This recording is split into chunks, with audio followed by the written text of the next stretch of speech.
Hello everyone. Good morning to all of you. I am Anjali Jain, Associate Fellow at the Energy and Resources Institute. I welcome you all to TERI's annual flagship event, World Sustainable Development Summit. Having a legacy of over 2 decades, WSDS is the only independently convened summit based in a developing country that is organized at this scale for pioneering conversation on climate action and sustainable development.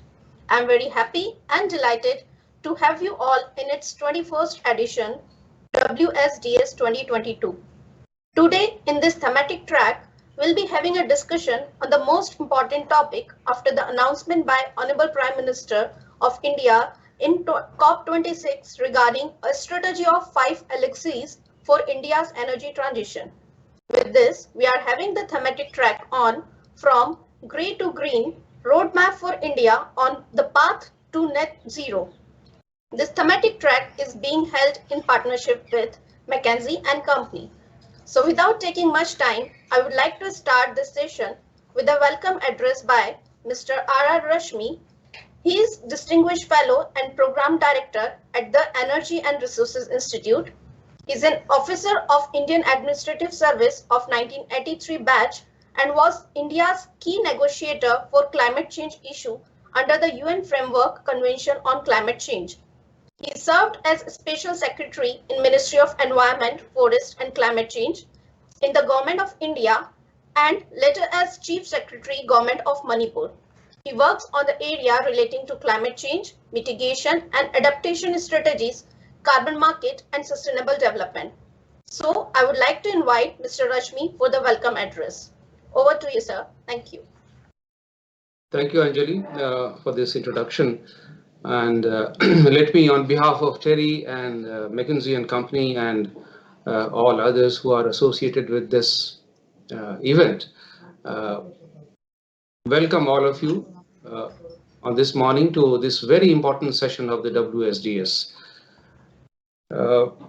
The net zero question has caught the world's attention in the last 4 to 5 years. This is an important question which we must address if we really want to address the fundamental question of maintaining the planetary balance and living within the boundaries which the planet has set for us. Now, if you recall, this issue of net zero started gaining momentum from 2018 onwards. I know when the IPCC special report on 1.5 degree stabilization came, and they said that by 2050 we must achieve globally, we must achieve net zero if we have to, survive within the planetary boundaries, and if we have to stabilize climate. So that's how, of course, there have been references to net zero goal much earlier. But even today, under the Paris Agreement, there is no mention of net zero. The formal agreement talks of only 2 degree or 1.5 degree stabilization. But because of the scientific assessments, it has now, the world is now called upon to achieve net zero as fast, as early as possible, and not later than 2050. Of course, there are a number of countries which have come up on a voluntary basis. They have made their announcements about achieving a net zero economy. Some have done it in the 2040 timeframe, some in 2050 timeframe. India has done it in 2070 timeframe. Even China has done it by 2060. So these are all aspirational goals. Some countries may be able to achieve even faster or maybe even later, depending on circumstances. The two key factors which will determine this is the rate of the GDP growth and the rate of emissions growth. There are many countries which, for them, the global mandate and even the formal international mandate is to achieve, to reduce their emissions and bring them down to as low as possible in the shortest time frame. The NDCs were designed to achieve that goal. Unfortunately, despite these aspirational statements, no country has really come forward with a genuine emissions trajectory which will reveal how they will achieve this net zero in the shortest time possible. I mean, all that we have is the NDCs, which are mostly expressed in the time frame of 2030. And and if you combine all the NDCs put together, the maximum impact on the global emissions is about 15 to 20% emissions reduction by 2030. So that leads us nowhere near the net zero goal. So the question is, given this situation, given this assessment, that global emissions will keep rising as per the synthesis put out by the UNFCC Secretariat. We are already at a level of 55 billion tons annually. If you include the carbon sinks, maybe it will come down to 50 or 51. But at this level of emissions, if we have to bring them down to zero by 2050, how do we do this? The question is, what kind of strategy? So, to my mind, I think there are three things which we need to really understand, and I'm sure the panel today will go into these issues. First is the kind of strategy that we need to have. If you recall, Paris Agreement itself had talked about long-term, a low-emission development strategy, which all countries are expected to devise. Some countries have done this, but India, for example, is yet to do that. So all the economic systems, different sectors of the economic systems must be included in a long-term development strategy. That is the first requirement of a net zero goal being achieved in the shortest time frame. And the second, of course, as far as I see it, is the strategy for decarbonization. By that I mean exploration for low-cost alternative fuels for countries like India.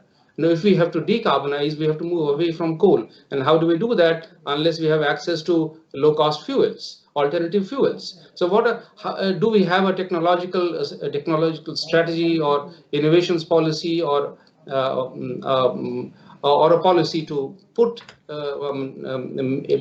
ensure that we achieve this goal as fast as possible? So that is the second thing which we need to really do. Many countries which have access to other alternative fuels have been able to make a transition faster. But can India do that? What should India do to ensure this? And lastly, the finance, the green finance. I mean, we will have to actually mobilize a humongous amount of capital from within the national resources itself, because the international finance is not available at the scale at which we have to make a transition.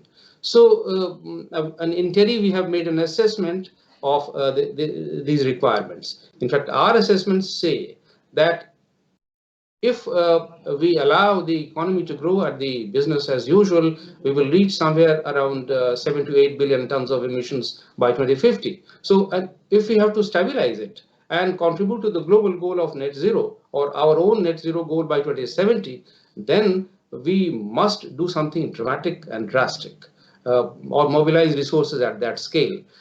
So that is the strategy, and that is the question which we all need to address. And to understand this question, we are privileged to have an extremely a learned panel today. We are fortunate to have Dr. Montek Singh Ahluwalia, the former Deputy Chairman of the Planning Commission. He needs no introduction. Thank you, sir, for being available today and addressing this very important question. We have Dr. Anshu Bhardwaj, the CEO of the Shakti Foundation, Ms. Ulka Kelkar, Director of Climate WRI, who looks after the climate issues there, and Dr. Vaibhav Chaturvedi from the Council of Energy, Environment and Water. And of course, Mr. Naveen Unni, who is going to moderate this panel, who is a partner of the McKinsey and Company, and they have themselves done a major study on this. So I look forward to an extremely rich discussion here on this very important question of what kind of strategy globally we should have, and also, more importantly, how India should move in this direction. So thank you very much. Let me again welcome all of you and look forward to a great discussion today. Thank you. Thank you, Mr. Rashmi, for your kind words and warm welcome and shedding a light on the concept of net zero. Moving ahead, I would like to invite Mr. Naveen Unni. He is a managing partner of McKinsey Chennai's office and leads McKinsey's sustainability practice in India. Before joining McKinsey's office in India, he set up and ran McKinsey's Perth office where he built electric power and utility practice for McKinsey. Working with leading NGOs in the area of gender equality and education for all, Mr. Naveen is also passionate about helping organizations develop their individual and collective leadership potential. So I would like to invite Mr. Naveen for presenting an introduction address. Thank you.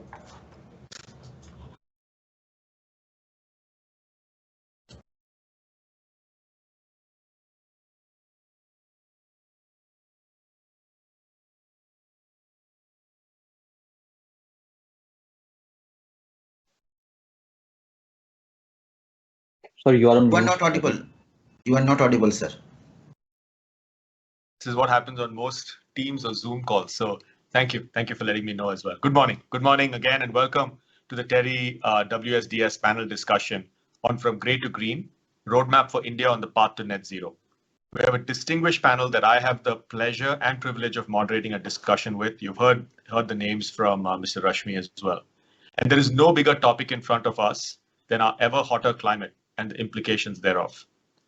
Our recent research as McKinsey on this topic came from the McKinsey Global Institute. It was released last month, and we called out 6 themes of the net zero transition. The first, that it's universal. All major energy and land use systems would need to be transformed, and every country and every sector of the economy would be affected. I think that's reasonably well understood.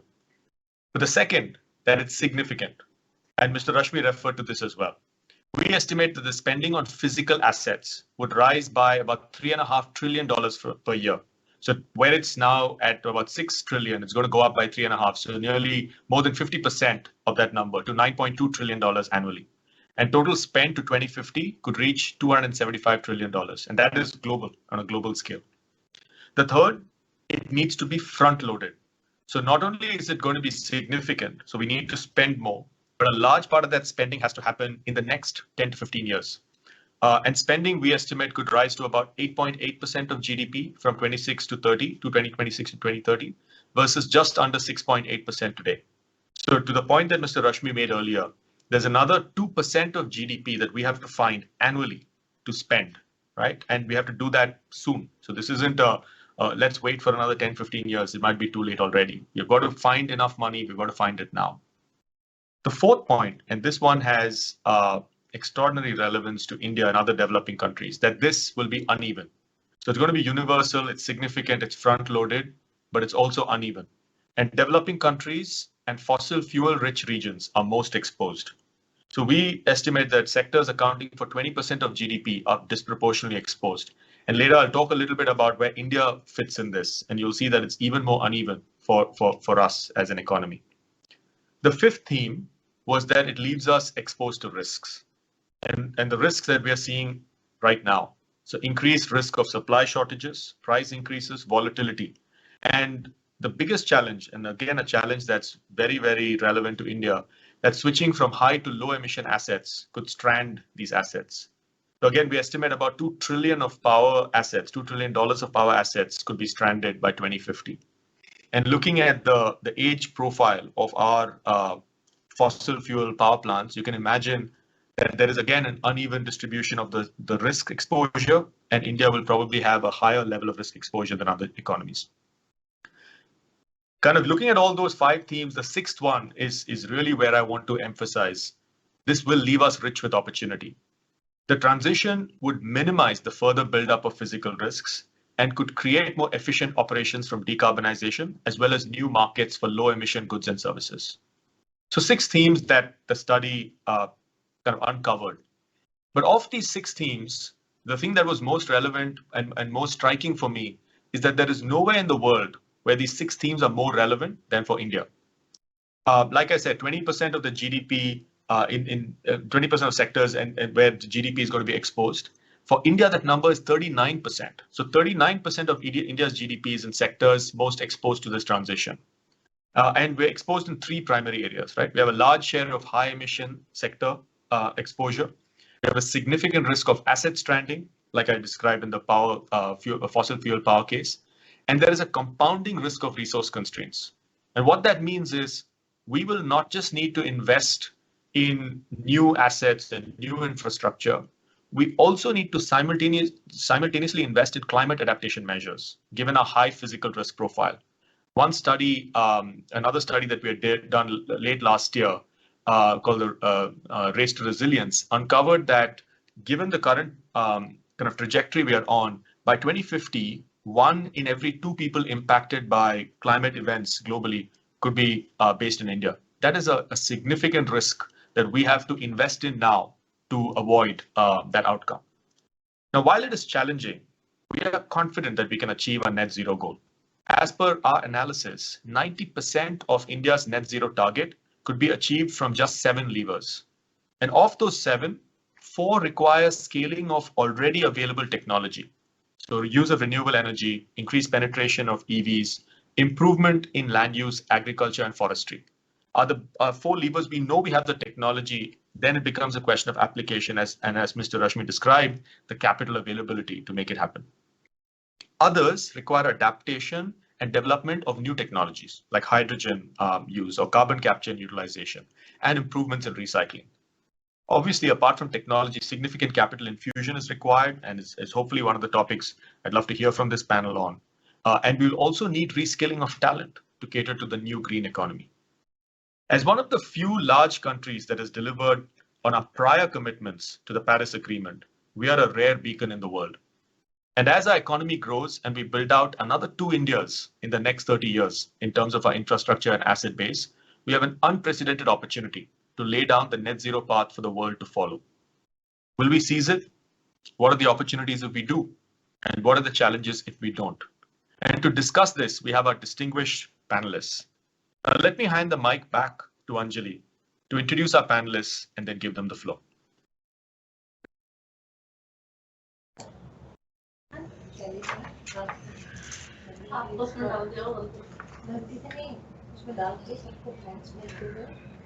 Thank you, Mr. Naveen, for setting up the context of this session.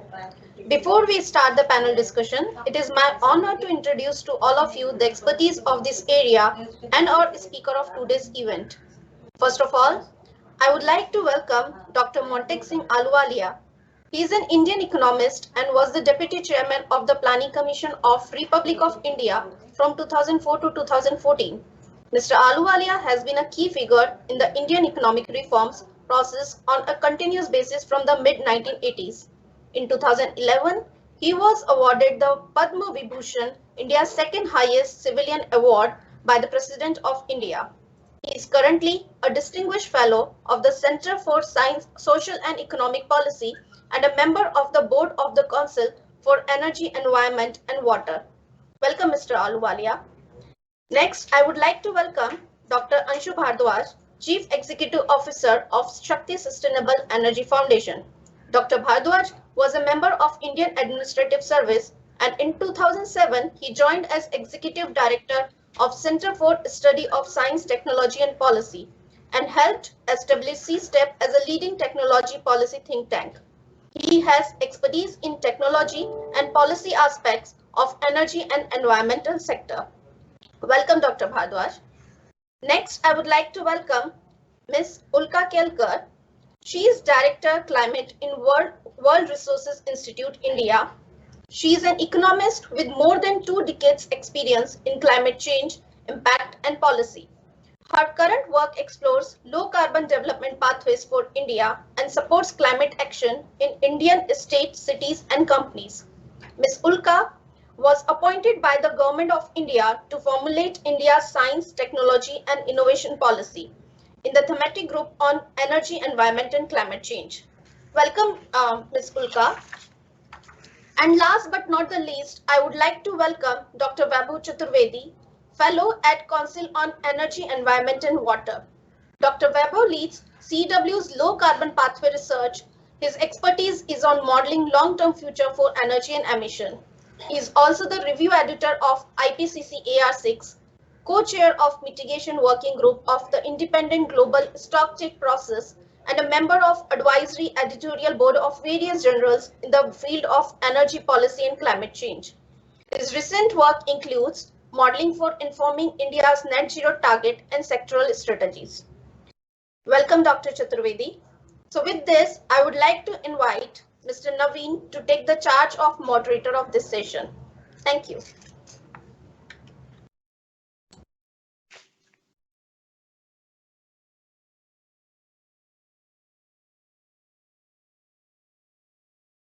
Thank you, Anjali.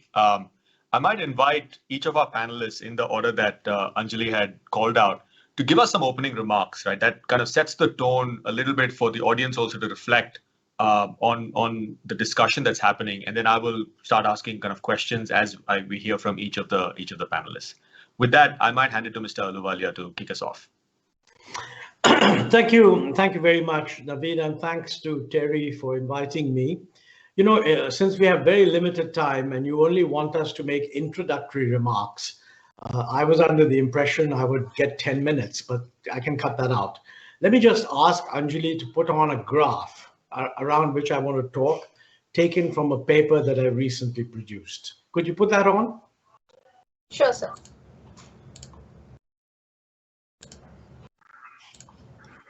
Okay, you know, this graph comes from a working paper that Utkarsh Patel and I have produced, and I think it gives you a sense of what we are about, because the line at the top represents what would happen if we went on with whatever commitments were made in Paris. The dotted lines below tell you where you have to go if you want to have any hope of achieving what the IPCC says is the what is necessary in order to get to the new 1.5 degree target.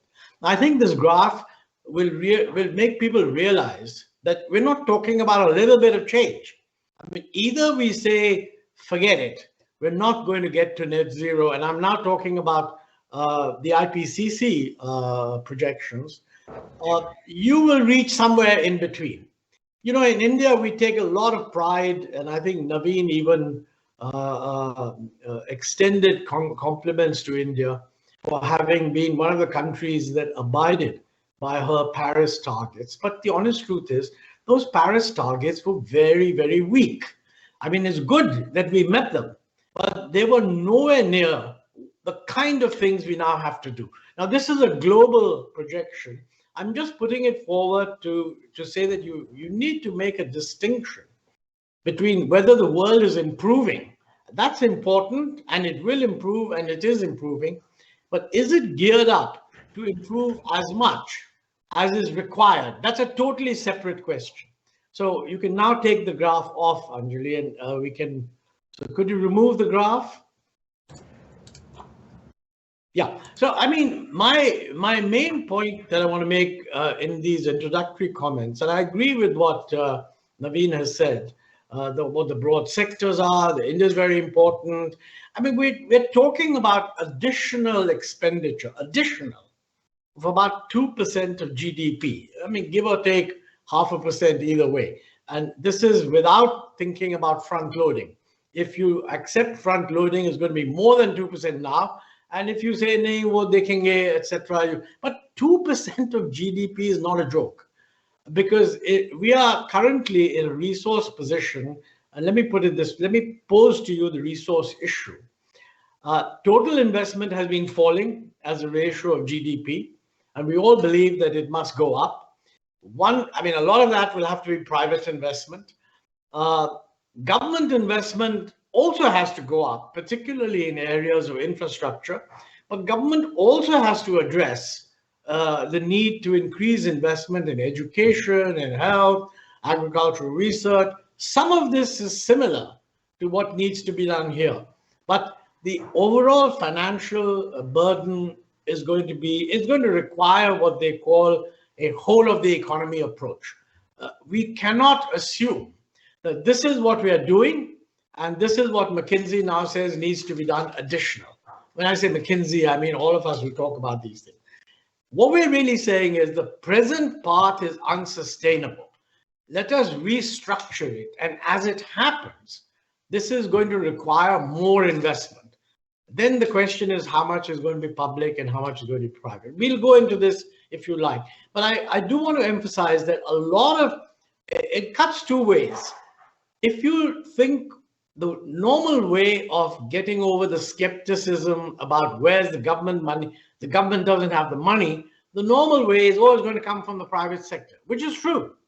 But it's only going to come from the private sector if we can create a sufficiently reformed structure of incentives, which will make the private sector do what we want it to do. And that actually requires a lot of policy changes. One of the biggest areas clearly is renewable energy. Moving to renewable energy, which is from a social cost point of view, indisputably beneficial. But as long as you don't have carbon taxes and so on, it's not that easy to put it out without raising costs. That requires people to be willing to increase the price of electricity. And, you know, unfortunately, I mean, we are a democracy, and that's a fortunate thing. But the unfortunate thing is that a lot of times democracy is oiled by easy options being presented by the political class. And reducing electricity prices is one of the easiest options that people think about. So I think these are the issues that we have to address. Second, just last point, you know, there's too much of a thinking in India that if this is additional, then the international community must pay for it. I mean, I would be delighted, by the way, if the international community would pay for it. But we've done in our paper, which is a Center for Social and Economic Policy paper, economic progress paper, we've done an estimation, excluding China, what's the additional amount required? And we're not that different from what McKinsey is saying. Excluding China, we think the world will need an additional $1 trillion in the developing countries. Now, one frequently hears $1 trillion. Compare this with what the world is currently doing. I mean, private investment that's going into climate finance at the moment, maybe about 18 or 19 billion. And public investment maybe of the order of 40 billion, taking bilateral and multilateral together. And the total is something of the order of 80 billion. And the international community is promising to raise it to 100 billion by 2023 or 2024, and then negotiate beyond that. And they say, of course, we must do more. But we're talking about numbers that are orders of magnitude different. So one issue is, can we get these guys to do more? And I certainly think we should. And there are people in the developed world that recognize it. But quite frankly, the attitude in the developed world is, look, if you get your policies right, there's enough private sector money. And I mean, they have the Global Financial Alliance, which says we manage $130 trillion of assets. So if you were to get your policies right, we can easily redeploy this. But that is what comes to what Naveen said. Getting your policies right actually involves eliminating energy subsidies, restructuring your system so that price signals work, making sure that you have a power sector that is not run on continuing losses. No small task for any government to do. So I think what we've said is that, look, first let's be reasonable and assume that 40% of the additional will have to come domestically. If you do that, then 600 billion could come internationally, and that 600 billion could consist of multilateral development agencies raising their stake from what is at the moment maybe 40, 50 billion, 250 billion, and consciously doing their operations to leverage private sector money to come into the system. Now, this comes to the political question. Is the world willing to see the multilateral development banks expand that much lending and give them capital support? If you ask, go to someone in New York and tap someone on the street, the answer would be absolutely no. If you do that in Washington, D.C., they'll laugh at you. So quite frankly, we're facing a political situation where even the multilateral development banks, which are actually controlled by the developed countries, there's no political support for getting them to do something. On the developing country side, we seem to be completely unrealistic because we seem to be saying, oh yes, this is what we're going to do, providing you give us $1 trillion. Now, quite frankly, there is not a dog's chance of getting $1 trillion. So the first thing we should do is we recognize that X% we will mobilize domestically, and that becomes part of our target. Okay? Of the stuff that has to come internationally, I personally think, and I mean, we have other experts here, but we have followed the wrong negotiating strategy because we have said this should come through UN-controlled institutions like the Green Climate Fund. Now, frankly, that thing provides $10 billion a year. We would need to change our position and say, look, let's get these multilateral development banks at work. Frankly, we don't need them for normal type of lending anymore. The private capital market is good enough for that. What we need them for is climate finance. And we need them on a scale that kind of reflects the urgency of the problem. And in a way, the world has to do something which it did after the Second World War, saying, look, this is a whole new ballgame. And are we willing to mobilize our efforts to achieve this? Regrettably, if you look at the politics of the situation, the answer is not very positive. But I mean, if we are talking about saving the world over the next 30 years, we shouldn't be constrained by the politics of today. In our paper, we make a point, which is relevant for the government and others to consider. This kind of financial support is not going to come through any discussions in UNFCCC framework. It is only going to come if the G20 is mobilized. This year's presidency of the G20 is Indonesia. Next year's presidency is India. And the year after that is Brazil. The G20 have never had 3 years in a row where developing countries have taken the chair. And everybody knows that this crisis is going to hit the developing countries the most. So what we're suggesting is that these 3 countries should collaborate and try to make sure that the G20 take this up big time on their agenda. Mind you, it would be a great test of the G20 because they did a wonderful job in 2008 after the financial crisis.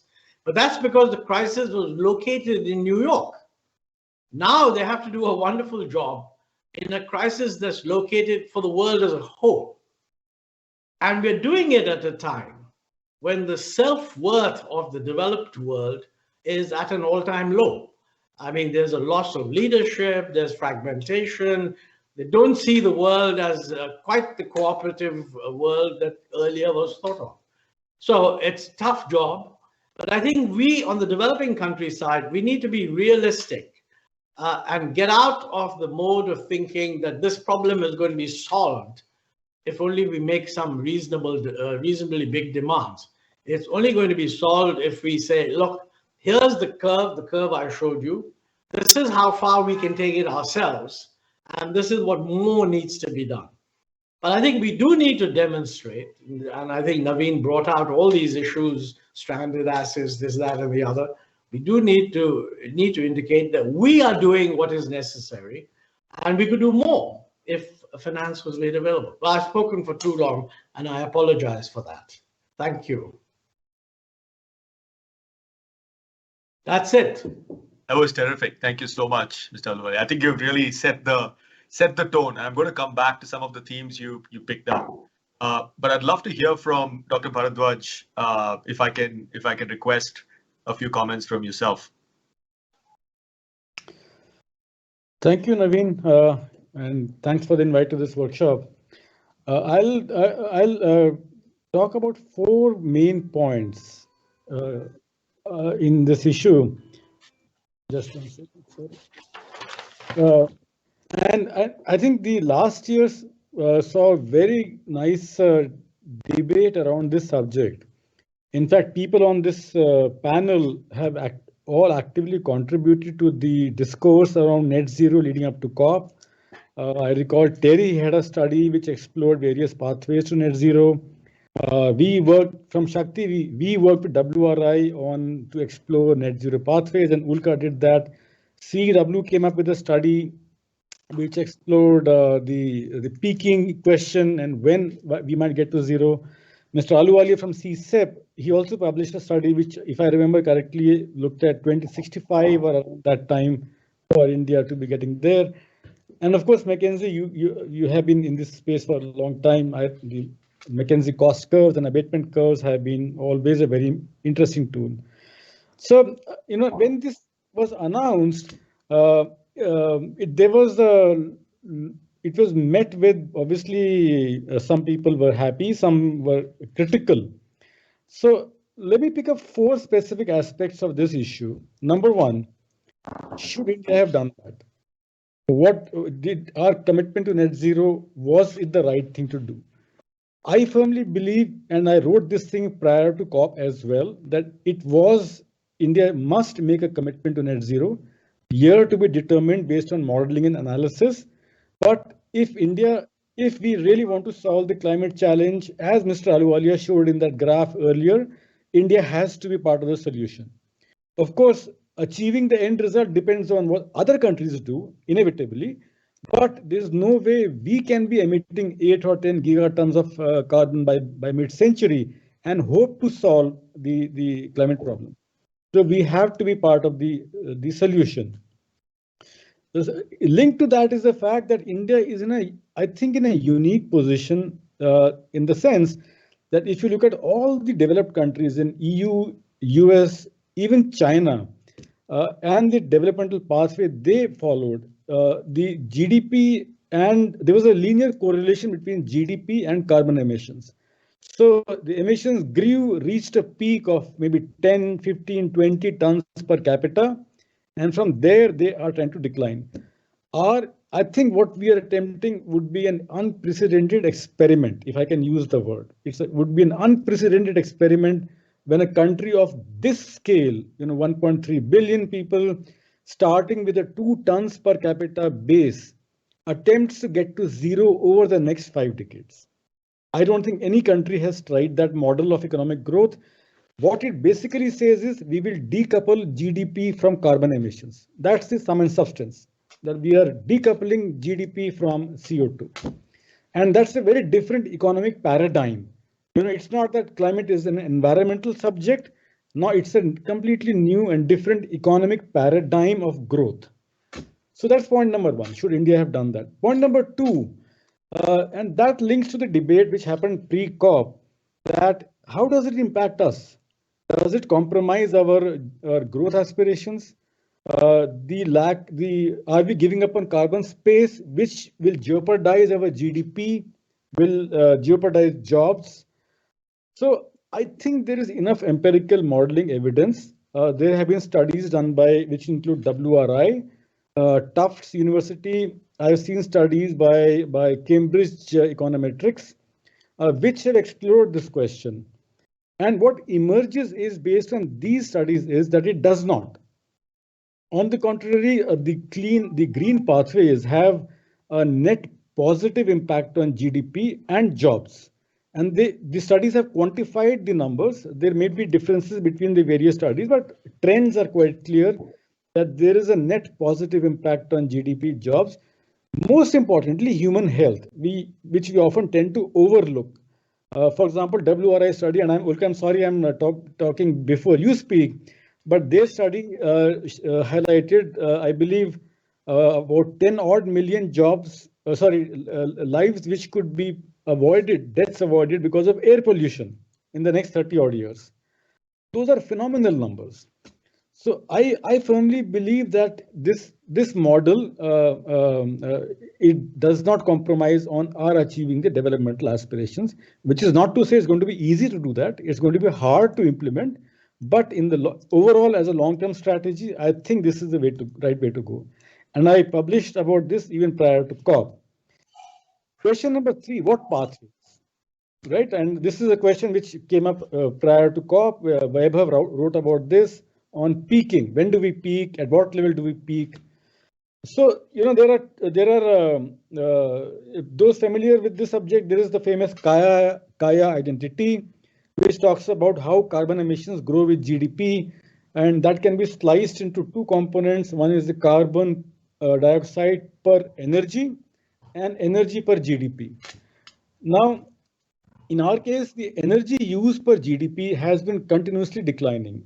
And that's because of the energy efficiency policies that we have put in place in the last 15 odd years. That's continuously declining, and it will continue to decline, maybe reach a bottom line at some point. The carbon per energy, that is a more harder number to crack because of the deeply embedded sectors of oil. Number two, the growth driver. So the emissions obviously will continue to increase in the interim, in the short term, reach a peak maybe from what modeling studies suggest, maybe in the next 15 odd years. Now, interestingly, the question is what peak? My own take is that we will never get to the peaks which have been achieved by the developed world of say 10, 12 tons per capita. And we don't have to get them. I mean, it's not an aspirational peak to get to.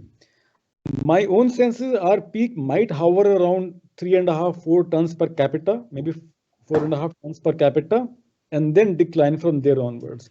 In fact, I have argued in some articles that we should not even call it a peak, because starting from 2 tons per capita, we increase to around 3.5 to 4 and then decline.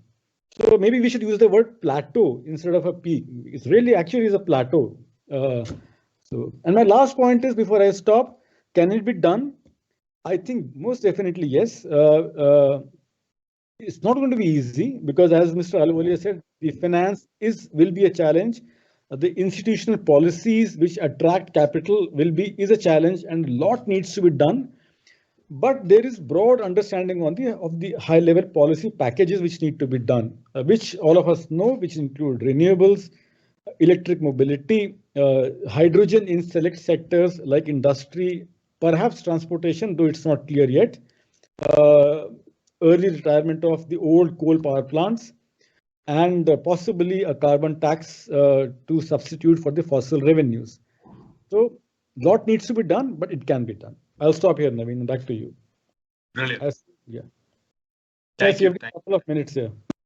Thank you, Dr. Bhardwaj. That was fantastic. In fact, I've got so many questions that we may already go over. So I'm warning people, stay tuned. There's a lot in here. But with very little further ado, I'm going to hand it to Alka. I know Anshu may have stolen a little bit of your spotlight, but he's also kind of indicated where you might be going. So would love to hear from you. Thank you very much, and especially thanks to TERI for inviting me to speak in this session. I started my career with TERI and was an organizer for the early editions of this Sustainable Development Summit. So I feel very honored to be invited back as a speaker. I'm going to complement what has been said before by the other panelists and speak a little bit about 3 trade-offs. The title of this panel is From Grey to Green. So I'm going to talk about 3 trade-offs on how to go from grey to green. The first one is about whether we need to use our fair share of the global carbon budget or not. We use less of it, so more or less of that. The second is how do we scale up renewable energy and phase down coal? Which technologies do we use? And the third is really related to the issue of tax versus trade, which to an economist is very similar, 2 sides of the same coin, but has very practical pros and cons. So I'm going to talk about these 3 trade-offs. So first of all, on getting to net zero is a target year. The number is net zero, but the year and whether our trajectory to get to that year is convex, or as Anshu put it, a plateau, is really the choice. And the difference between that peak and the plateau is the total cumulative carbon budget that we are using or not using or foregoing. Our analysis shows that we can have positive economic and health benefits, and by economic I mean GDP growth and jobs, with a flatter rather than a more convex trajectory. But the question really is for India, which is that do we leave the action for the latter part, the 2050s decade or the 2060s decade, when presumably a lot of these breakthrough technologies will become affordable at scale? Or do we try to do more now with what we have in hand? And I don't really have an answer to this, because this is finally, it comes down to a question of political choice. But at the end of this month, we are getting a new IPCC report about impacts and adaptation. And even when last year's report came out, they highlighted something called compound and cascading impacts of climate change, compound and cascading disasters, where, for example, as we saw during the pandemic, we had a locust attack that originated in Africa and came all the way from West Asia. Then it entered because of a prolonged monsoon. We had a cyclone as well hitting our East Coast, and we had this pandemic. So these kinds of impacts are bound to have an effect on the GDP, the baseline GDP that all our models are building on. So it's not something that we can take for granted that the future without climate action will be as rosy as our models seem to believe. The second trade-off that I want to talk about is really that of, how do we really scale up renewable energy and phase down coal-based electricity, right? Because the two are very connected. And of course, all our analysis shows that you need to have a lot of investment in battery storage. You need to balance the grid. You need to be able to handle this vast amount of intermittent electricity that's going to come pouring into the grid. And there are two ways of doing this. One is to actually pay for this battery storage that is going to be required. And our calculation is that we'll need $35 billion in additional investment in... Dr. Alwali, I think you'll have to turn off your mic. Actually, I'm on a Zoom call. I'm busy. I don't know if the organizers can do that. Great, thank you. So we'll need about $35 billion in this decade alone in battery storage alone. The other alternative is to use natural gas peaker plants to balance the grid. And we've tried to run this scenario in our model, and to use, but then if we do rely a lot on this particular option, then we are creating this legacy of a transitionary fossil fuel asset. So that's really a choice. The other side of the choice, one is of course the cost, but the other is the jobs loss. If we try to phase out coal, for example, by the 2040s, the early 2040s, we would lose 1.5 million coal sector jobs, including 500,000 in this decade itself.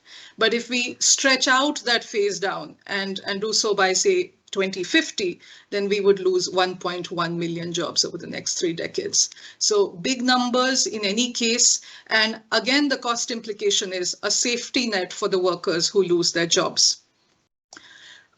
Another aspect of this choice of timing and choice of technology is, if you look at it from the perspective of a specific state or a specific region, and you look at which renewable energy technology makes the most sense to them, not on purely current commercial terms alone, but on the other social returns, right? So, for example, we find, using an economic rate of returns approach, that for Maharashtra, it makes a lot of sense to use solar and wind because of the water savings. Water scarcity is a big issue for Maharashtra, and the net present value of the water savings, when valued, really gives a lot of benefit. But for a state like Jharkhand, the trade-off is expressed more in terms of loss of jobs versus, saving of premature deaths, avoided premature deaths due to air quality improvements. So each of these kinds of decisions have to be made at the level of a state and the level of a region. For example, just to add one more example, we often feel that rooftop solar is less land intensive than utility scale solar. But if you simply value land at the rate at which it is valued today, rooftop solar, because of its higher transactions costs, higher per unit cost, actually competes very well with solar. And that's why you see everybody going in for utility scale solar. But in the future, as we scale up renewable energy to the massive extent that is required, and more valuable land like forest land or agricultural land needs to be diverted, then the valuation of that land actually changes the calculations in this economic rate of returns approach. And rooftop PV becomes more attractive than utility scale solar. So when we make these trade-offs, we really need to look at the future, a little 10 years down the line, not just how things are right now. And my final trade-off really is between the issue of raising carbon tax revenue through a tax or through a trading system. The 2% loss of fossil fuel tax revenue that our models show is going to be very significant in terms of the government's capacity to invest in education and health. Now, we've had a good experience with the Perform, Achieve, Trade scheme, which means industry is relatively prepared to take part in the carbon trading scheme. We don't have a very smooth experience with the GST, and a carbon tax would be something like that, right? It would affect almost every sector of the economy. It would affect all the goods that final consumers consume and might raise the cost of living. So this issue is something that that becomes very important. I don't have a solution today, although I'd be happy to go into it in the discussion section.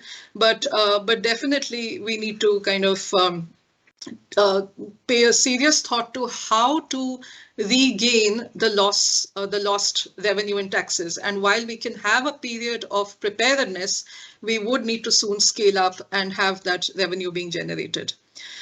Finally, if I could just take 30 seconds more, I think in all of this, we'll just have to keep in front and center the human face of the net zero transition. It is an opportunity to get reliable energy access, clean mobility, jobs for women in the workforce, thermal comfort in our housing. It's all of these things that affect the way we live, not just the way we produce. And it is really broader than the way we are imagining just transition today, which is about coal jobs. It's going to really affect every sector of our economy, as you yourself said. But there are inequities currently existing in our economy and our society. If the low carbon transition perpetuates these inequities, or if it worsens resource scarcities or exacerbates vulnerabilities, then the low carbon transition will not be a just transition. So let me end with that. Thank you very much. Thank you, Ulka. I think that last comment was quite sobering, but also I will come back to some of the top. I mean, some of the points you raised on the carbon tax, carbon markets. How do we price carbon? I think that's a really important theme, definitely to call out.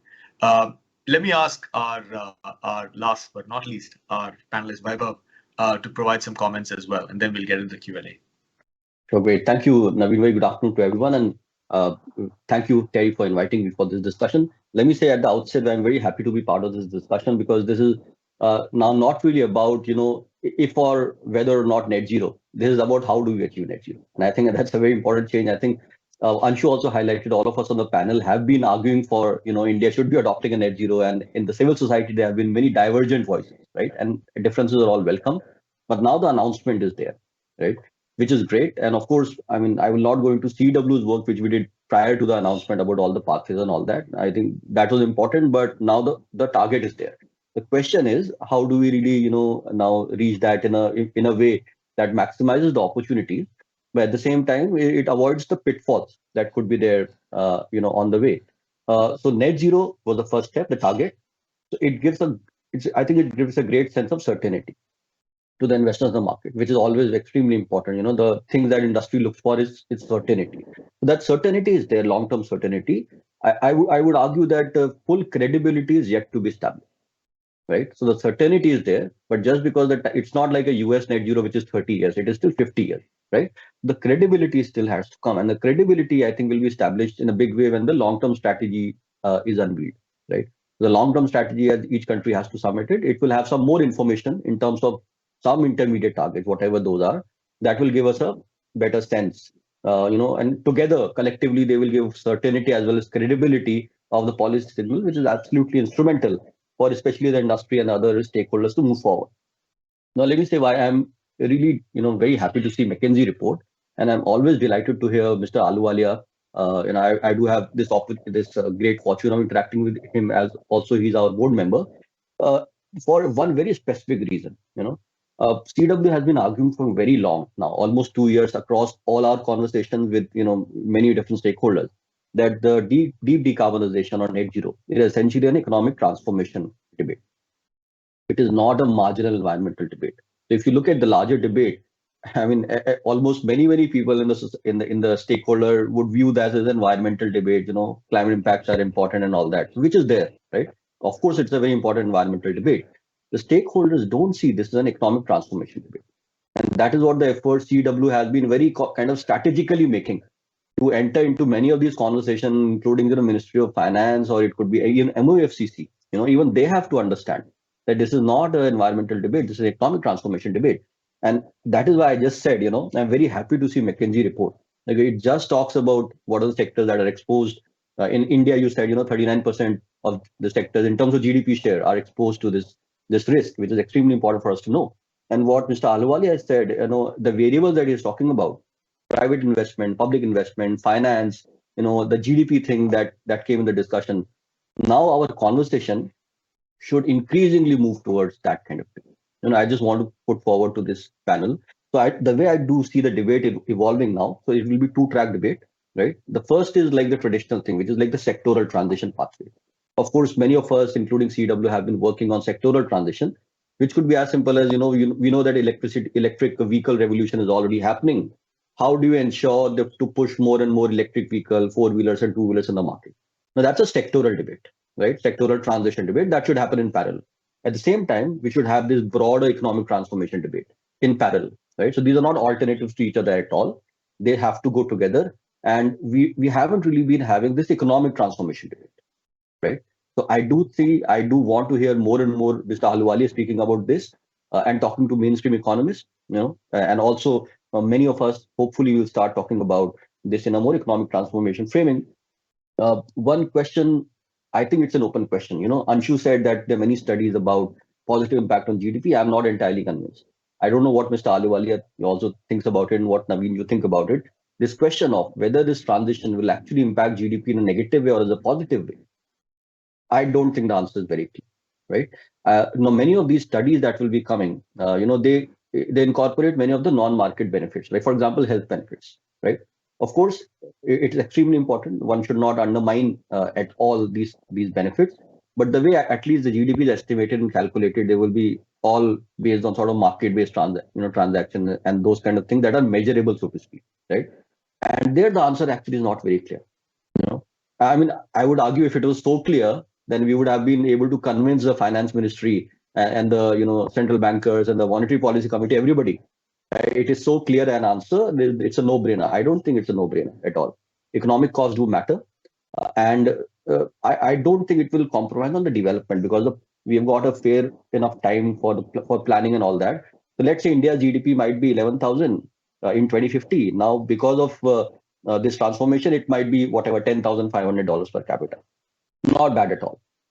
It does not hit development at all, but still at the same time there will be economic cost. We should recognize it and we should clarify this because I don't think there is a consensus on this particular thing. So broadly speaking, I said economic transformation debate in this perspective has to move in a very big way, and I hope that's where of course CW is trying to do this in its own way the last 2 years, and we do see it being much more and more mainstream now with even this McKinsey report coming out, and Mr. Ahluwalia has always spoken about this, given his role in the larger economic system or thinking system of India. The final point I want to make is about the long-term strategy. That is the next thing that is expected to come out. Long-term strategy also has to take cognizance that this is an economic transformation debate, right? So there will be some sectoral transition, targets and all that has to be, many countries have put forward. But even when we run the scenarios and all, we have to, be cognizant of things like, how urbanization will happen, what is going to be the Make in India imperative, what does it mean? Some larger economic transformation sort of storylines. And of course, there will be sectoral storylines always in a long-term strategy. And then we have to explore some big uncertainty.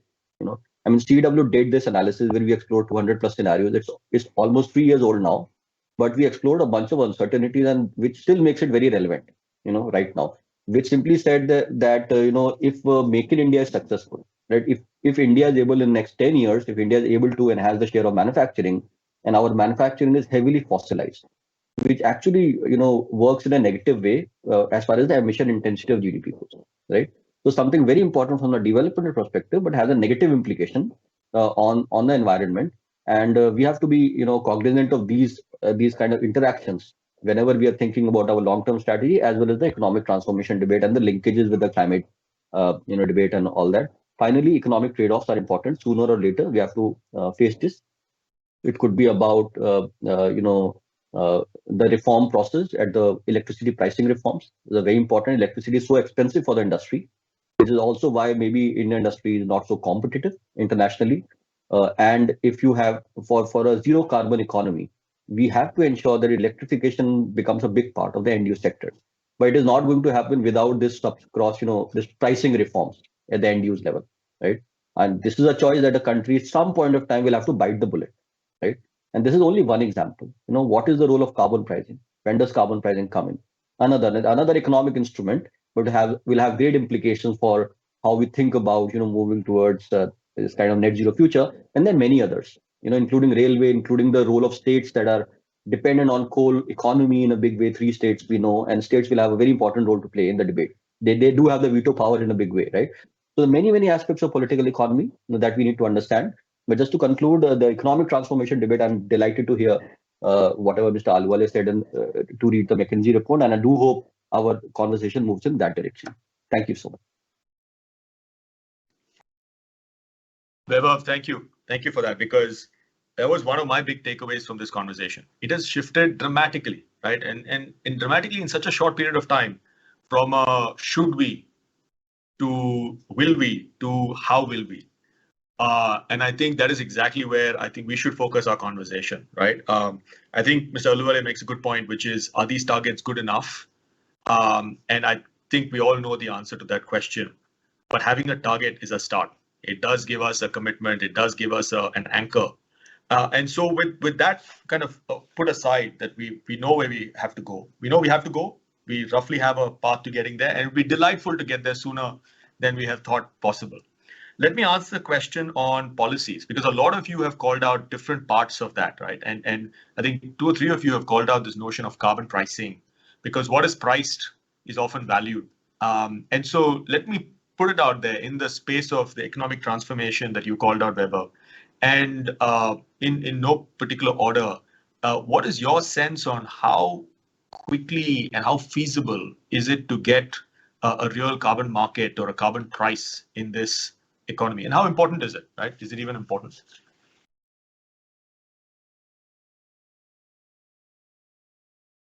Yeah, I mean, I can go, but I've just spoken, so I was waiting if anybody else wants to go, right? I see Ulka's hand up, so I might ask Ulka first. Okay, sure. Thanks. Yeah, I wanted to say a couple of things. One is that, there is a study by Prayas Energy Group, which finds that a quarter of the central government's tax revenue currently comes from fossil fuel taxes. Right? So we do need to look at alternative ways to reduce this dependence on fossil fuel tax revenue.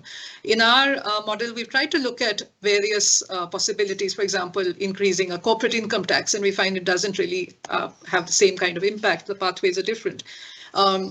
So we do find that that having an economy-wide carbon tax and then recycling that revenue so that people have money to spend, both governments as well as final consumers, is something that is a really important pathway to creating induced jobs in addition or on top of the direct or indirect green jobs. The second reason why we, I think, need to really explore the carbon tax is this looming threat of a carbon border adjustment mechanism. And it's not only the one that the EU is talking about, but even the US, they've been toying with a kind of polluter import fee, as they call it. So I think industry is quite aware of this, particularly our GHG-intensive steel industry and automobile industry. And so we do need to start preparing for it. A very important part of this is the issue of communicating why a new environmental tax, how the proceeds will be used, particularly given our previous experience with the coal cess and so on. And we only have the experience of the Yellow Vest protests in Paris or the recent uprisings in Kazakhstan to realize that this is something that is absolutely crucial. But in terms of what this might lead to, we did a kind of simulation with about 20 leading companies of India, and we found that that a carbon trade or something that expands the perform achieve trade, energy trading into carbon trading, creates a common currency. It can reduce the cost of mitigation for these companies by 28%. And collectively, they can contribute to a reduction of 5.6% of national emissions. So I think whether we go for the tax or whether we go for the trade or phase in both, this is something that is absolutely going to be crucial from all of these respects. Thanks. Thanks, Ulka. I might ask Mr. Ahluwalia, I see your hand up. Do you have any comments? You're on mute, sir. Very much. This is getting to be a very interesting discussion, and in a manner of speaking, from what has been said, you've set the stage for about 2 hours of discussion amongst all of us, but I'm painfully aware that you only have another 20 minutes left. So I would only urge that somehow, in some context, these discussions continue. I want to just make a few points. One, I mean, you know, the trouble with this whole net zero debate is that it's set very long term. I mean, we're saying 2070 and the world is saying, oh, that's not good enough. Why don't you go to 2050? But even 2050, I mean, is a hell of a long term away. So I don't think we should get too confused about how the hell are we going to handle this problem or that problem. In the paper that I referred to earlier, I'm sorry to be advertising my own paper, but it's on the website of CSEP. And I think Vaibhav has not really seen it, but we've relied a lot on his work. You know, I think what we say developing countries should do is that, look, we've now all made a target. Some people will say quite rightly that we should do better. Certainly the developed countries should do a lot better, because the collective impact of all the targets that have been set will not get us to 1.5. It's not just India. But we've set a target, so the least we should do is to say, look, we're making an operational plan for this target. What should that operational plan be? We should say it's for the next 10 years. There are many other things, I mean, which we'll handle later, but here's the 10-year operational plan. And for that operational plan for India, I certainly think that it has to be centered on energy and electrification of vehicles. That's the two, those are the two, they're not exactly low-hanging fruits, but they're visible fruits. And we know there are huge problems in each, because it's one of those things, you know, everybody gets up and says, oh, at the moment, 1% of electricity, I mean, 1% of vehicle sales is electric, and we're going to go to 10% by 2030. But the truth of the matter is, if we want to have a 10-year target consistent with the 2050 target, what should it be in 2030? Should it be 10% or should it be 15%? And are our manufacturers even remotely ready for that? And I think we need to shift the debate and put pressure. Let me say that as someone who spent a lot of time in this whole planning business, I think you have to recognize that you've got to get people on your side and start pushing. It's not going to happen by somebody saying, oh, what a wonderful plan, let's implement it. I mean, what we need is a lot of wonderful discussions so that everybody understands what the issue is. And I think that can be done in a 10-year plan. Within that, I would certainly say that some kind of carbon pricing should be at least discussed. Bring out a paper. What does it imply? Let me highlight the difficulty here. You know, the draft electricity amendment bill was quite sensible.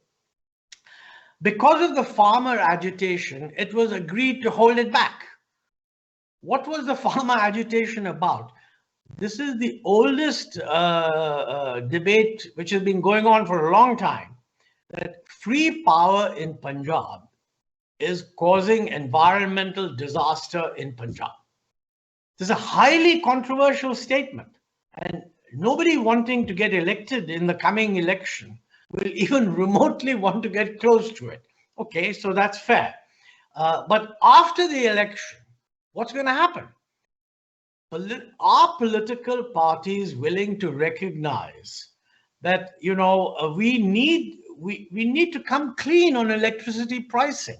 I mean, my view is, as we are moving to a more digital world where people are, I mean, the poor are now identified by virtue of the Aadhaar card and the various PDS schemes or what have you.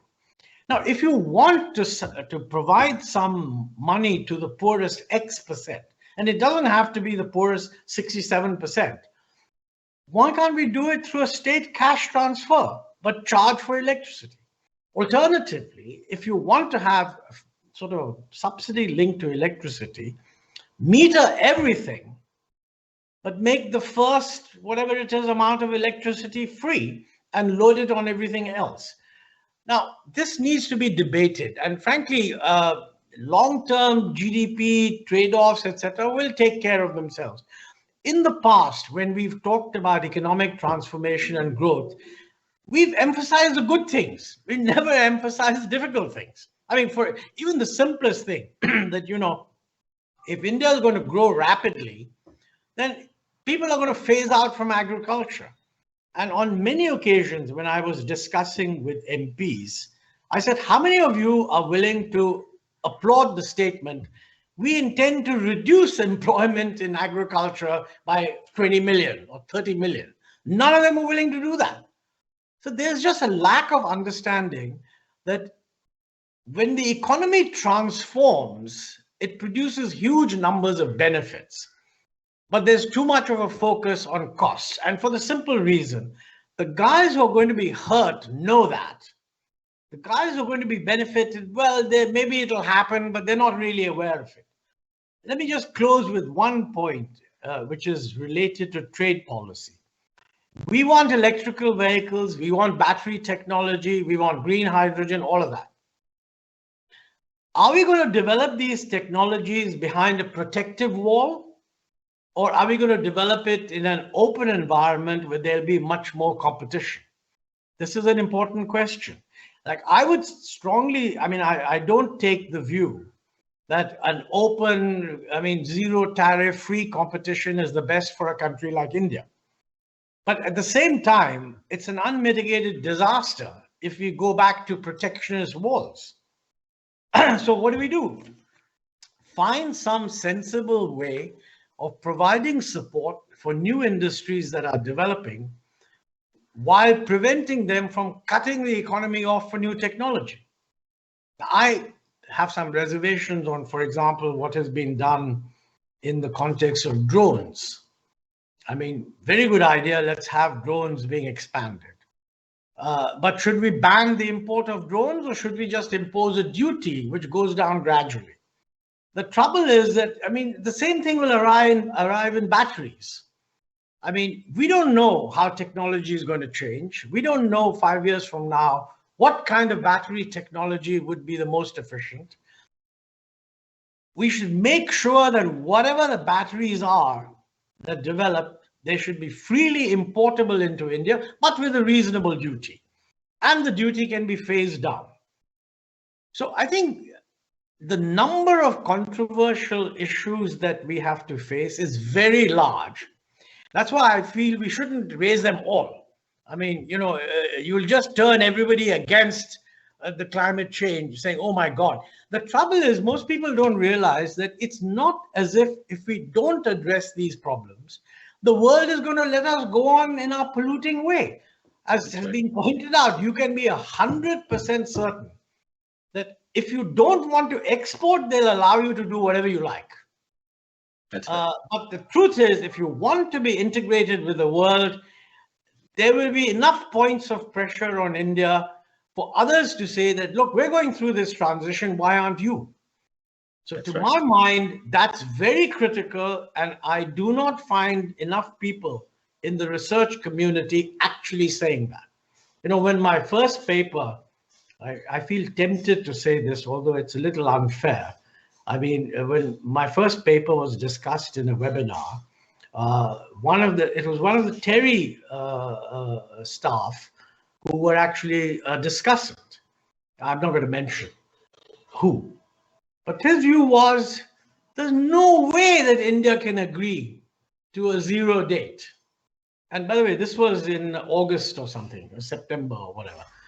So, I think if we could have a situation where a large number of the relevant research organizations, and certainly Shakti and all these others, you can list them. If a uniform message came that, look, we don't know all the answers, but on these 4 things or 5 things, this is the right way to do, and we do it for 10 years. Now, my last point is, even if we have a workable transition to achieve the target that has been announced, we will be faced with having to improve on it, because in the paper that we've done, we point out that, if if the 6 or 8 major emitters, which includes us, are allowed to just stick with the targets that they have announced, the total emissions coming out of these targets are 111% of the global carbon budget. And this is only about 57% of the population. So unless we think the 47% of the population is suddenly going to go to net negative emissions, the world is either not going to achieve its targets, or they will say that all of you fellows have to do better. And certainly, in my view, the United States should go for net zero in 2040. I mean, there's no reason why they should be talking about 2050. They will say, well, what about you? Well, in my view, we should consider accelerating from 2070 if they promise to go to 2040. And the reason is the technology they develop in order to accelerate the transition will make it easier for us to do so too. These are the issues that need to be discussed in UNFCCC. We should scrap the agenda that we've been using so far. There are too many things on our standard agenda of negotiation which are now dead in the water. And we shouldn't talk about them at all. Mr. Aluwal, if it's okay, I will cut it there only because I'm mindful of time, right? And I want to give... Okay, fine. I've said my bit. Thank you very much for listening to me. But I do want to call out... I want to compliment all the other panelists for giving me lots of food for thought. No, absolutely. And the one thing you said there, and you referred this in your opening comments around the G20 role and the opportunity, the unique opportunity developing countries have with the 3. So I do think there's an opportunity there, which is quite unique, quite unprecedented, and it's a use it or lose it moment, given the place we're at. I should add, by the way, the key thing there is controversial. India has to get up and say, we are not anymore pushing for funding through the UN-backed institutions, but put your money where your mouth is on the MDBs. Our traditional approach has been, no, MDBs involve conditionality. We want it through the UN. The only reason they're going to give it to you is because there'll be some conditionality. So it's a controversial point which needs to be discussed within the government. But at least we're having those discussions. So I'm really excited. Okay. If it's okay, I'm going to ask Anshu if you have any comments on that question, and then I have another question for you that's come from our audience. The question around carbon pricing, markets, and how do you facilitate that? But then I'll ask another question from the audience as well. I think Weber had his hand up before me, so I'll let him take a stab at that. Great. Thanks, Weber. Thank you, Anshu, for that. Okay, so first of all, let me say completely agree with what Mr. Aluwal has said. And he has made some very kind of bold comments, right? And we know that, in the Indian civil society, there are also voices who are saying completely opposite. I mean, to my big disagreement and disappointment, but that is also the reality. I mean, there would be views that, in my view, are stuck in 1990s. And in the sense that they're more looking at the politics of it rather than the opportunity of it. And I think we should never view things as only like a solely 100% political lens, which is what is happening also. So in that sense, completely agree with what Mr. Aluwal has said, and we have to change the agenda and look at the opportunities also, because the world is transitioning. The writing on the wall is very, very clear. Right now, moving from that, the second point on carbon markets, I think it's a no-brainer. Ulka has also said it. You've already got this PAT scheme, so all the data, all the administrative structure is already in place. The only thing you need to do is change the variable from energy intensity certificates. You have to move from, carbon certificate. All the data is also there. Your same kind of enterprises are there. So you're talking about large point sources. A trading market will not be about, individual cars and all. You will have a different kind of set of policies with that. You're talking about large enterprises, large point sources, which are anyways covered, So you've got everything there. It's just a matter of, us accepting it and changing that variable. Then it will become much more easier operationally. And I would say the opposition to whenever anybody thinks about carbon market, it appears that, well, India is going to decline its emissions, carbon market. Well, not the case at all, actually. We could think about an increasing cap for the first 10, 15, 20 years. So if we do expect that our economy, let's say, plateaus or peaks around 2040 to 45, You could very well start a market in 25 and for the next 15 years have an increasing cap, right? So there is no sort of, trade-off at all. There are all these kind of formulations that are available for us and we should implement it. For the first 15 years, the market will get a great experience of operations of it, right? And then you actually start, pushing the gears in terms of reducing at a faster pace, which is going towards net zero using the same instrument, right? But we also know there will be other instruments that will be there. Carbon market, wherever it is there, it is one of the maybe major instrument, but there will always be kind of other policies that coordinate with the larger carbon market. And I think in India also that will be the case. The final point I want to mention is what Mr. Aliwali also said, the political economy of transition, that is the Achilles heel of India's move towards net zero, right? If we keep on doing these things, like Delhi is the richest state of India, we get subsidized electricity. In Goa, that is an election issue now. Two richest states of India talking about electricity subsidy front and center. Subsidy is not bad in that sense. I think no economist, even on the right, argues that subsidies are bad, right? Subsidies, but have to be targeted to the most poor, vulnerable section, a universal subsidy, and most importantly, putting subsidy in the larger economic narrative is very, very dangerous, right? So subsidies, all states give subsidy for electricity, no problem at all for the vulnerable section. The moment you start making it an election issue, and then there is this competitive politics the race to the bottom starts. We have already seen that in so many states, right? That is what we have to avoid. The question is, how can we avoid it? When the mainstream political parties are doing it, how do we avoid it? And that's where there has to be a political consensus also. Well, and that is where the big disagreement would be, because you would have some political parties which are, from their economic philosophy point of view, they will be on right of the center. And there are many, many which are on the left of the center. Many, right? And the left of the center parties are always about subsidies and all that, like less and less role of the private sector, more and more role of the government, more centralization in terms of the economic, operation that happens in the system of the country. And that is a big Achilles heel, if it flows from the top, it continues to be like that. How do we, move towards net zero and make all the reforms that are actually necessary and for us to move in that direction? There's a link question from the audience, that's come, and I'm going to put this to Anshu and then to Ulka, who talked about this.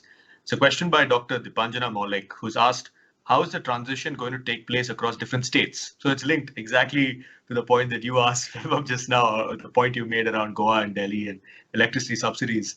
How is it going to take place across different states?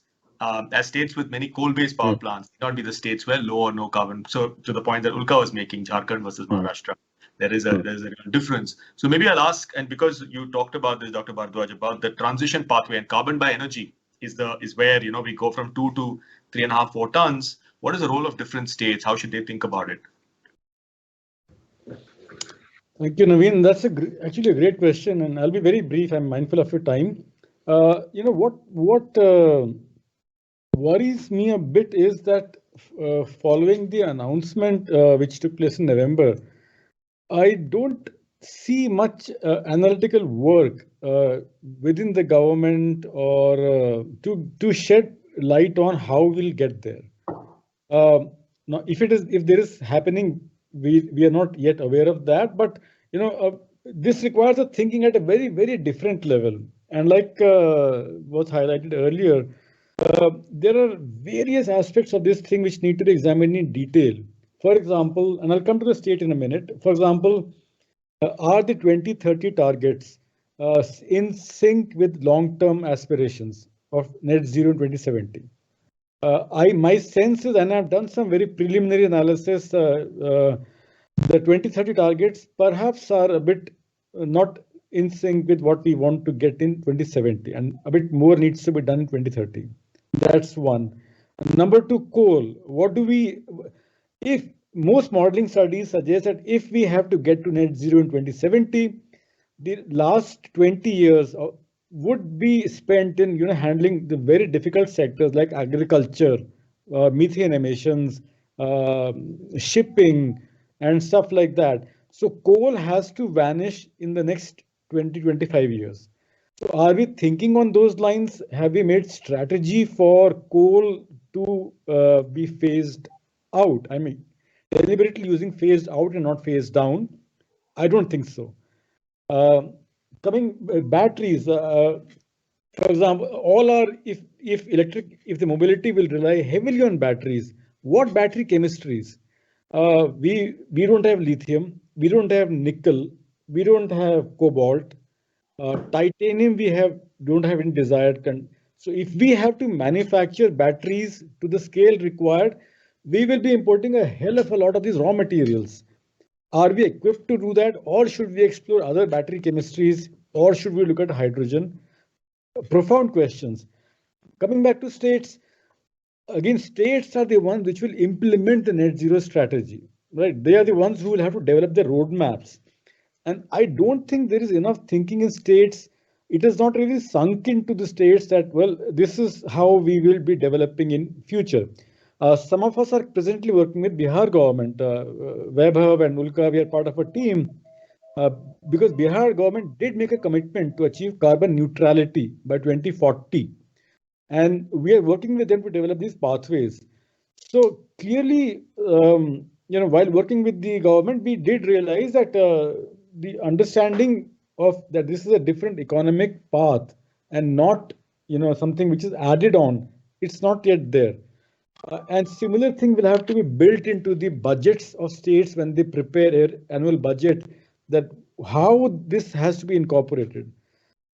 My own sense is there's a huge role for civil society community like us, experts, consultants like you, Naveen, to provide knowledge, because there will be a great demand of knowledge from corporates, from governments. Then tell us, how do we get there? Okay, target is there, but how do we get there? I'll stop here. Brilliant comments. Ulka, if you had any perspectives, I loved your example of Maharashtra versus Jharkhand. So this is a question that's very much in your wheelhouse. Only request is if you could keep your response brief. I'll keep it very brief, in fact, and request the questioner, the person who's raised this question, to think more broadly at the opportunities. They're not only in the energy sector, not only in utility scale solar, but we could think of things like urban mining, for the kinds of minerals that Anshu spoke about. So there is room for small startups, self-help groups to focus around that.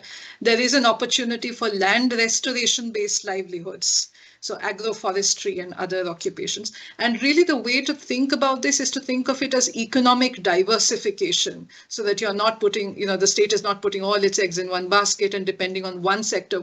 Previously it was coal and now it is something else, but really to think of opportunities for diversifying the economy and diversifying livelihood opportunities. Thanks. Fabulous. I have one question. That's the last question for the panel today that I'm going to ask every single panel member, probably starting with exactly the same order that we started with. Is a question by Mr. Mohammed Fahad, who was asked, how will individual action contribute in achieving net zero? So it's a little bit of going from the macro and the policy to the very personal. I might start with Mr. Ahluwalia and then go to Dr. Bhardwaj, Ulka, and then to Vaibhav. That's a good and a tough question, actually, which is nice. So I'll be very brief. The best thing individuals can do is to understand what's involved and convey the right signals to those they elect. For example, we've been talking about subsidies, and I mean, some people have said that, look, we can't carry on, etc. My personal view, by the way, is that the problem is less the fact of subsidy than the fact that government can disguise the subsidy by forcing low tariffs and cross-subsidization. So privatization of distribution would make a lot of difference. At the moment, when a state government doesn't want the distribution company to charge an economic tariff, it just tells the company not to ask for a high tariff and simply say, oh, we will achieve all this through efficiencies. And how can a regulator argue against that?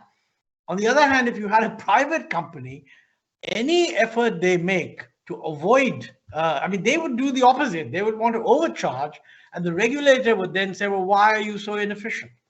So I personally don't think that subsidies is a problem as long as subsidies are direct cash transfers. Governments will not make such promises.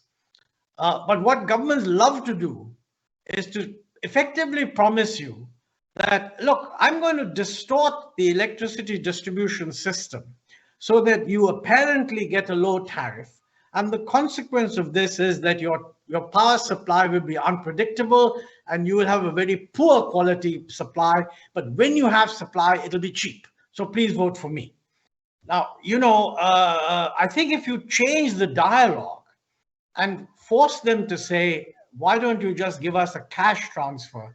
Within the government, there are phenomenal resistances to wasting money because everybody else wants the same money. There is no resistance to distorting a system, zero. So I hope that individuals appreciate that and ask the right questions of their elected or prospective elected representatives. Thank you, Mr. Alodia. I'll now ask Dr. Bhardwaj. It's a very difficult question, but a great question. It's really at the crux of the matter because at the end of a day, individuals need to understand that this climate is something which will impact all our lives. If you ask people on the street today that list 5 big problems facing you, I can bet you climate will not be in this top 5. So I think a lot more needs to be done to sensitize people that this is a very important subject and how human behavior is a very important contributor to solutions. For example, if I put my air conditioner in summer at 25 and not at 22 or 21, I'm making a big difference. If I choose to take a metro and not drive all the way from Delhi to Noida, I'm making a difference. Simple things like that, but which make a lot of difference. So, and I think there's a role for all of us to sensitize people on those issues. Ulka? Right. I mean, 2 things. One is, I think I'd like to give the example of Hasan Minhaj, the stand-up comic, who, by shining a spotlight, I think, on fast fashion, really raised the awareness of an entire generation of urban, well-to-do youth. So there is a lot that an individual can do. But I think more seriously, the difference between robust methodologies to actually implement targets and simply announcing targets is the difference between hope and cynicism in the public at large. It's very easy for people today to say that a company announcing a net zero target or the country announcing a net zero target is simply doing greenwashing, that there is no planning behind it. I think this kind of cynicism actually puts pressure on companies to come up with robust methodologies, transparency and accountability. And I think this is what is going to show the way forward. If we as countries, planners, policymakers, consumers, whatever companies, if we can have robust methodologies and hold ourselves accountable to some kind of processes, then that will actually create hope among individuals and spur them to do more. Thanks. Brilliant. Thank you. And Weber. Great, very interesting questions. So my outlook on voluntary action is always kind of a bit tempered. Very important, but how it will play out in practice, it's ultimately, the voluntary actions they're constrained by budgetary imperatives. That's the reality, as well as, psychological behavior issues. And very important for us to recognize. For example, the very interesting and important example that Ulka raised about fast fashion.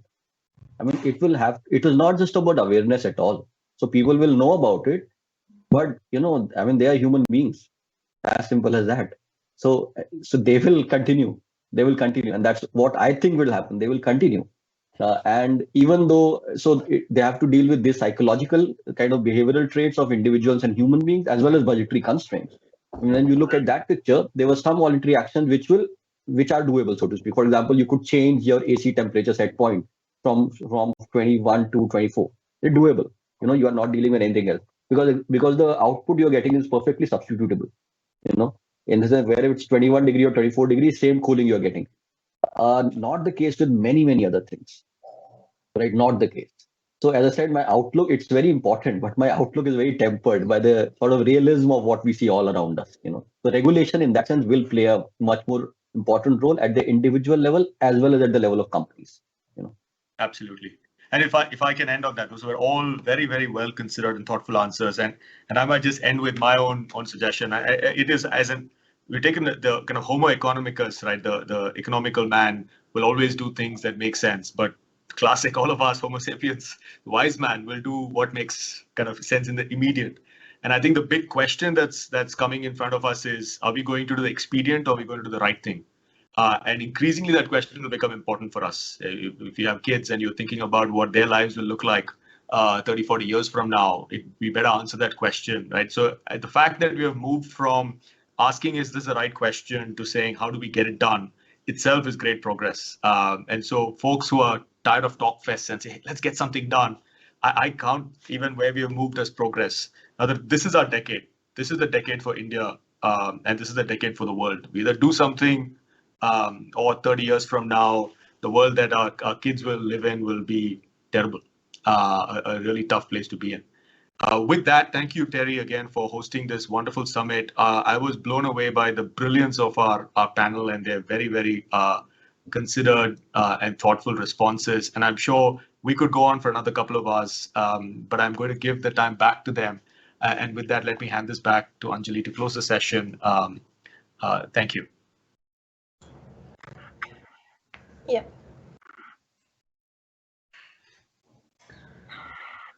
Thank you, Mr. Naveen. Thank you, Mr. Naveen. It was a very great discussion, but we have to end it because we were running short of the time. So without any delay, I would like to invite Mr. Shashwat Chaudhary, Senior Fellow at Center for Integrated Assessment and Modeling Division at TERI, for presenting the vote of thanks to our distinguished guests.